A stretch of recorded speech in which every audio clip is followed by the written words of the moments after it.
Go.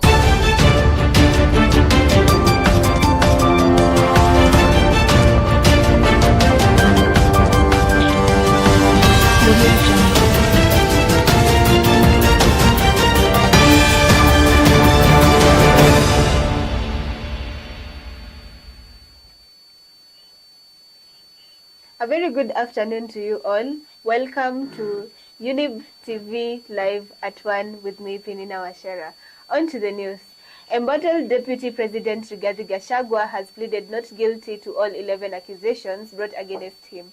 Senator Clerk Jeremiah Nyengenye read out the allegations on Wednesday, accusing the Deputy President of at least 11 offenses, included in the charges are serious violation of the Constitution, undermining the President, irregular wealth accumulation, openly criticizing a judge, and promoting ethnicity. Here is the report. 1B2 of the Constitution. Ground 6. Serious reasons to believe that His Excellency Rigathi Gachagua has committed crimes under sections 13(1)(a) and 62 of the National Cohesion and Integration Act. Section 13 of the National Cohesion and Integration Act provides that it is an offense for any person to use threatening, abusive, or insulting words or behavior where the person intends to stir up feelings of ethnic contempt, hatred, hostility, violence, or discrimination. The section also makes it an offense to use such words or engage in such behavior when, having regard to all the circumstances, ethnic hatred is likely to be stirred up. Besides, Section 62 of the National Cohesion and Integration Act states that a person commits an offense when the person makes statements that are intended or are likely to stir up feelings of ethnic contempt, hatred, hostility, violence, or discrimination. His Excellency Rigathi Gachagua's persistent, inflammatory, reckless, insightful public utterances over the last 2 years, the details of which are set out in grounds 1, 2, 3, and 4, establish serious reasons to believe that he has committed crimes under Section 13(1) and 62 of the National Cohesion and Integration Act. Your Excellency Rigathi Gachagua, how do you plead to ground 6, guilty? His Excellency the Deputy President, if you may will, you may sit, and when taking the plea, you may stand. No, Mr. Speaker, let me stand. His Excellency Rigathi Gachagua's public attacks against the judge are impeachable offenses to the extent that they undermine the functional and decisional independence of judges. His Excellency Rigathi Gachagua's actions and utterances outlined in grounds 1, 2, 3, and 4 constitute a gross violation of Article 3(1) of the Constitution, which requires every person to respect, uphold, and defend the Constitution. Further, the actions and utterances of His Excellency Rigathi Gachagua grossly violate Article 148(5)(a) of the Constitution, which prescribes the oath of allegiance of the office of the Deputy President that obligates the Deputy President to obey, preserve, protect, and defend the Constitution and all other laws. Your Excellency Rigathi Gachagua, how do you plead to ground 5, guilty or not guilty? Not guilty. Part B. In the impeachment hearing in the Senate, the National Assembly, represented by a battery of lawyers led by Counsel James Orengo, attempted to expose how Rigathi Gachagua forced his brother to sign a will from his hospital bed. However, Gachagua, through his lawyer Elisha Ongonya, denied the charges, claiming that the DP was not in office at the time of the allegations.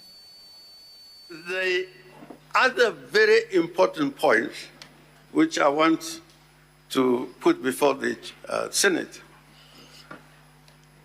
sometime in February 2017, the Deputy President traveled to London, and he went to a hospital in London where his brother was admitted in ICU. When he arrived the next day, he prevailed upon his brother to execute a will. That was on the 17th of February, 2017. In that trip, there is no evidence at all that he tried to talk to doctors or physicians who are looking after his own brother. After this visit, he walked away. And 7 days later... Mr. Speaker, I rise to raise an objection. Can I proceed?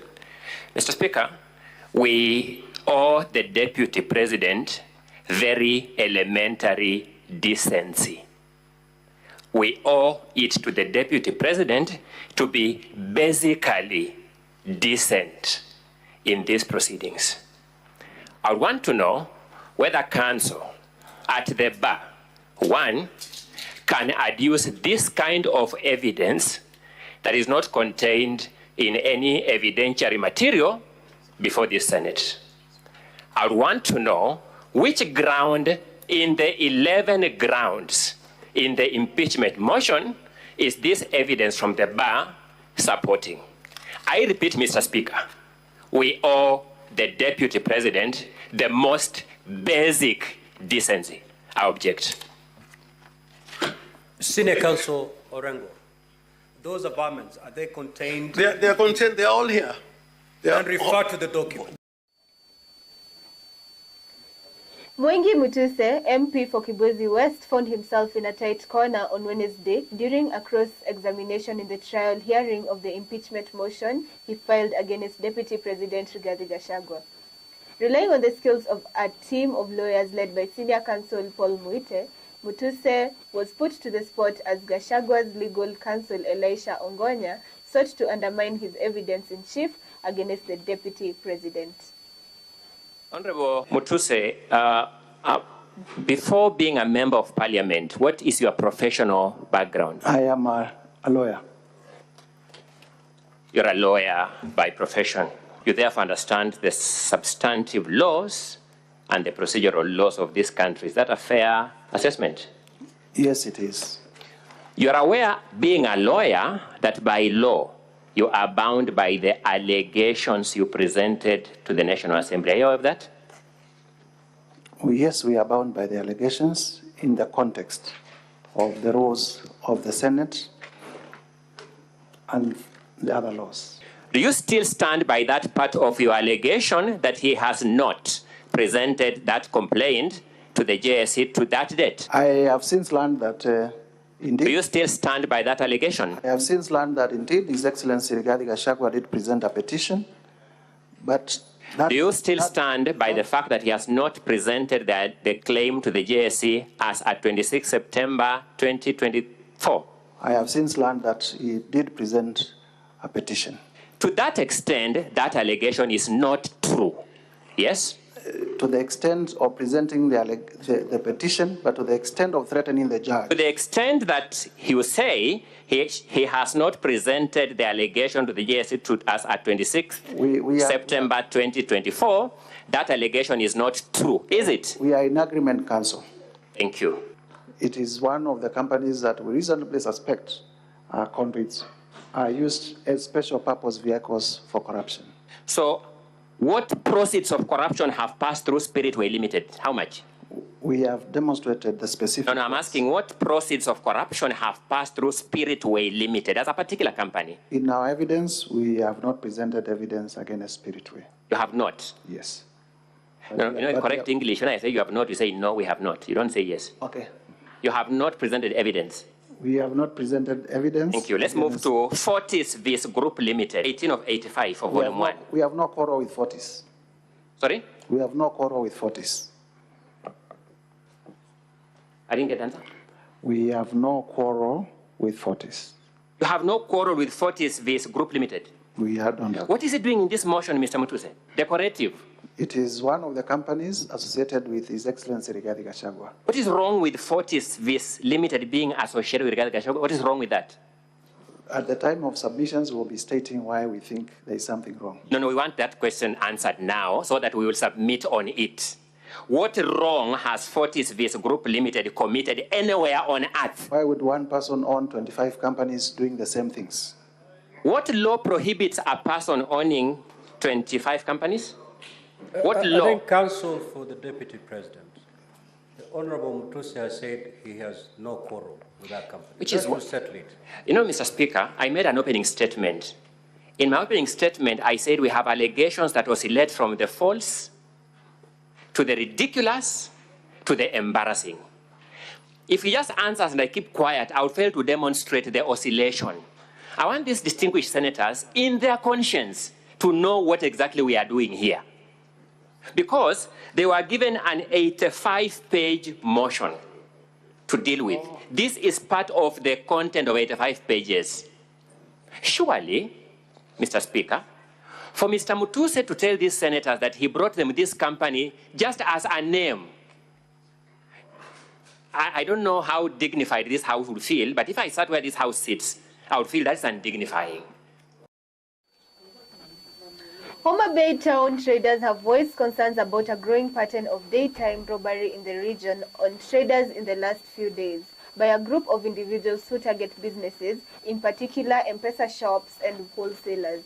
According to the leader of the Traders Association, Jack Nyambega, the thieves attacked the unsuspecting victims with crude weapons before robbing them of their money, often leaving the victim unconscious. Here is the report. Listen, I want to say that insecurity has become too much in Homa Bay town. And I want to request the police, because they are charged with the responsibility of providing security to ourselves and to our property. Let them increase patrols within Homa Bay town, and more so, I would request that they be friendly to traders, and particularly those who will wish to volunteer information about criminals. Wizi inaendelea sana sana kwa M-Pesa, wanaiba watu wa M-Pesa na wholesalers. Hii imefanyika kwa wiki moja sasa, watu 3 wamevamiwa na wameibiwa pesa. Tunataka mambo ya patrol ianze mapema, ianze saa 1, na tunaomba maaskari wetu wawe chonjo juu hii wizi imekuwa too much in Homa Bay. Mnajua insecurity inafanya investors hawawezi kuja Homa Bay. Tunataka security iwe enhanced na patrol ianze mapema ili wafanyabiashara waweze kufanya biashara yao kwa amani. Kuna mfanyabiashara alivamiwa pale Bank Road na alipigwa, watu 4 waliumia na mmoja bado ako ward hata mpaka sasa. Mwingine tena the same week wamevamiwa pale Sauri yako kwa wholesale, pia alipigwa na watu 4 tena wako kwa ward mpaka sasa. Na pesa ile waliiba pesa yao yote, na vile uchumi ni mbaya, hatutaki kitu kama hiyo iendelee tena. Recently we had two incidents that happened, which we do regret why it's something like an inside joke, but we are still to deal with this well. So there's a kind of which we are not exceptional. We are part of it. We have been stuck twice. Plus, it happened to here, and also it went to Younib, whereby M-Pesa operators are attacked. We are now operating with the DCI, personnel from the crime, Sipu, ile ya kwanza walikuwa nasema nakaa kama alikuwa na gari nyeupe. Hii ya pili ikakuja ikakuwa ni taboka. Tukijaribu kuuliza hata number plate, we cannot get the story of it. So ile watu wamekuwa attacked is not giving the right information by that society because they are not sure. President William Ruto has committed government bills to micro and medium as soon as the vision procedure is complete in order to stimulate general economic growth. Speaking at the bankers in Wabia, Nairobi on Wednesday, Ruto stated that his government respects, embraces, and celebrates the important contribution of micro. Among the 5 pillars of this administration, one of the 5 pillars is MSMEs. And it was deliberate and intentional that we identified the space around MSMEs as a critical sector for the transformation of our economy. We recognize and embrace and champion the critical contribution of MSMEs, notably because they create between 80 and 90% of jobs and also generate nearly 1/3 of gross domestic product. Without a doubt, under the right conditions, MSMEs have even greater potential to drive national economic transformation at an accelerated pace, creating jobs for our young people and improving the livelihoods of both urban and rural communities and enterprises. Listening to the lady who spoke to us in the presentation here, she spoke from those in the agricultural sector, largely in the rural areas, all the way to the marketplace. And in that ecosystem, we have MSMEs at every level, at the level of farmers, small-scale farmers who require credit, transporters, people working in that whole space. And it is the reason why, apart from our housing program, we are also building 400 new markets for our mama mbogas and all the people who are involved in that space, because that piece of infrastructure improves their business. Kwale Stadium will now host the Mashujaa Day events on Sunday, October 20th. Interior PS Raymond Omolo stated that the stadium's construction is complete and that the facility is now ready for Kenyans to utilize to commemorate the historic occasion. He commented on Wednesday during a visit of the stadium to assess its preparation and last touches ahead of the Mashujaa Day celebrations, which will focus on affordable housing. Here is the report.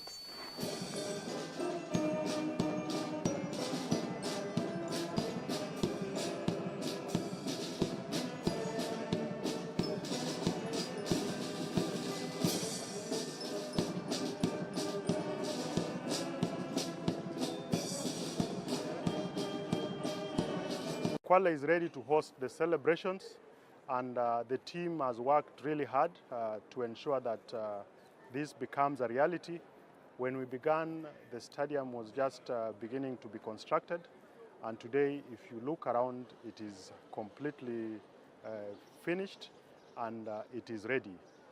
We have just also undertaken the dress rehearsal by the Kenya Defense Forces, presided over by the CDF, and everything is in place for these celebrations. Let me appreciate the governor of the great county of Kwale. Let me also appreciate my PS colleagues who are members of the National Celebrations Steering Committee and the Technical Committee for the work that they've done over the last few weeks to make sure that this stadium is ready for the celebrations that will be held on Sunday, the 20th of October. There are other works that have gone on in this great county of Kwale, the roads that the governor has spoken about, the issues around connections for electricity, as well as water supply. This week, as part of the run-up to the celebrations on Sunday, the theme for the celebrations, which is on affordable housing, we've been having deliberations with regards to what the national government is doing on affordable housing. His Excellency, the President, will be presiding over the Mashujaa Day celebrations. This has been your news update with me, Peninah. Interact me every Tuesday and Wednesday at 8:30 a.m. for the Younib Breakfast Show, where we give you conversations that educate you and also inform you. Yeah. Also remember that you are fearfully and wonderfully made. Do have a beautiful evening. Yeah.